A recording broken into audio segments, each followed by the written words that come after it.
আসসালামু আলাইকুম রহমতুল্লাহ। আলহামদুলিল্লাহ, আল্লাহর রহমতে আমি অনেক ভালো আছি। আশা করি আপনারা ভালো আছেন। আমাদের সমাজে কিছু কিছু মানুষ আছে যারা নিঃস্বার্থ মানুষকে ভালোবাসে। আমরা সেই ভালোবাসার প্রতিদান দিতে পারি না। তেমনই আমাদের একটা প্রাণী আছে যারা আমাদের নিঃস্বার্থ ভালোবাসে, কিন্তু আমরা তাদের জানা এবং অজানার মধ্যে তাদের আমরা ক্ষতি করি, ব্যাপক পরিমাণে ক্ষতি করি। যেমন আমরা যে কোনো পরিবেশে ক্ষতি করার চেষ্টা করি। কৃষকদের সবচেয়ে বেশি উপকার করে সেই প্রাণীটা, সেটা হলো কেঁচো।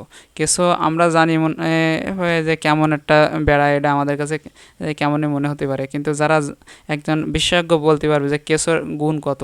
আমরা যদি বলে কেঁচো না থাকে আমাদের মাটি উর্বর শক্তি বৃদ্ধি পেত না, কেঁচোর কারণে আমরা ফসলে ফলন বেশি পাই। তেমনই কেঁচো এত গুরুত্বপূর্ণ একটা প্রাণী যা কৃষকের বন্ধু হিসাবে খ্যাত। যারা কৃষকের বন্ধু, নিঃস্বার্থভাবে আমাদের ভালোবাসে, সেই প্রাণীটা হলো কেঁচো। কেঁচো আমরা যেভাবে হোক আমরা চেষ্টা করব কেঁচো রক্ষা করা। আর আমাদের এখন বর্তমান সময়ে আমরা জমির ফলন বেশি করার জন্য অনেক কীটনাশক ব্যবহার করি।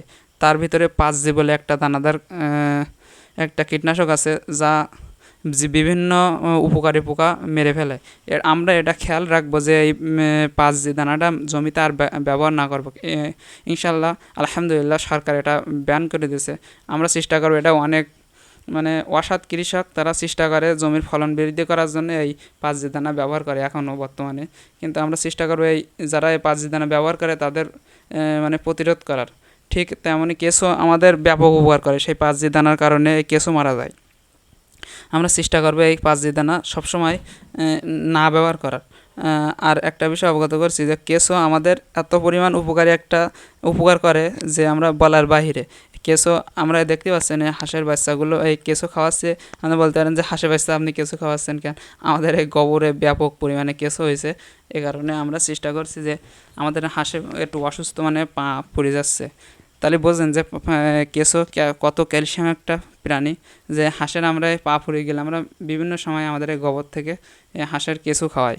আর এই কেঁচো খাওয়ার কারণে আল্লাহ রহমতে আমাদের অনেক হাঁস সুস্থ হয়ে যায় প্রতিবারে। এবারও তাই আমরা একটা হাঁসের খাওয়াইছি, আব্বু কালকে খাওয়াইছিল, আজকে আমি একটু খুশি। আমাদের দেখতে পাচ্ছেন আমাদের অনেকটা হাঁস ছিল, এই হাঁসের একটা বাচ্চা একটু হাত পা পুড়ে যাওয়ার মতো অবস্থা আমরা দেখতে পেয়ে চেষ্টা করছি সেই হাঁসের কেঁচো খাওয়ানোর। এজন্য আমরা সেই হাঁসের কেঁচো খাওয়ানোর জন্য আমরা এই কেঁচো খুঁজছিলাম। আর আপনাদের একটু জানানোর জন্য বলছি যে কেঁচো এত উপকার, আমরা কৃষকের বন্ধু বলে কেঁচোকে, কৃষকের বন্ধু, কিন্তু আমরা সেই বন্ধুর সাথে বেইমানি করি।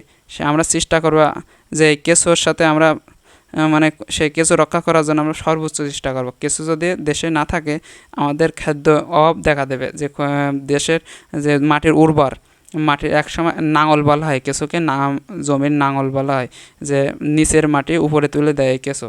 আর এই উপরে তুলে দেওয়ার কারণে জমির উর্বর শক্তি বৃদ্ধি পায়। কারণে আমাদের দেশে কেঁচো সবচেয়ে কমে যাওয়ার মূল কারণ হলো এই 5G দানাদার। এই 5G দানাদার এত ক্ষতিকারক যে উপকারী অপকারী দুইটাই পোকা মারা যায়। তার ভিতরে এই 5G দানা কেঁচো সবচেয়ে বেশি মারা যায়, কারণ এরা নরম প্রাণী এবং এরা অমেরুদণ্ড একটা প্রাণী হলো কেঁচো। আপনারা চেষ্টা করবেন এই কেঁচো রক্ষা করা, কারণ কেঁচো দেশের একটা সম্পদ। আপনারা জানেন যে ব্যাঙ যেমন একটা উপকারী প্রাণী, আমরা অনেকেই জানি না ব্যাঙ কেমন উপকারী। যত বিষাক্ত পোকা আছে যা কীটনাশক অনেক সময় কাজ হয় না, সেটা হলো এই ব্যাঙে, ইনশাল্লাহ ব্যাঙে খেয়ে সেটা রক্ষা করে। আমরা চেষ্টা করি ব্যাঙ এবং কেঁচো হেফাজত করা। আলহামদুলিল্লাহ আপনারা দোয়া করবেন, আমরা আমাদের যারা সাপোর্ট করেন আমরা তাদের জন্য দোয়া করি।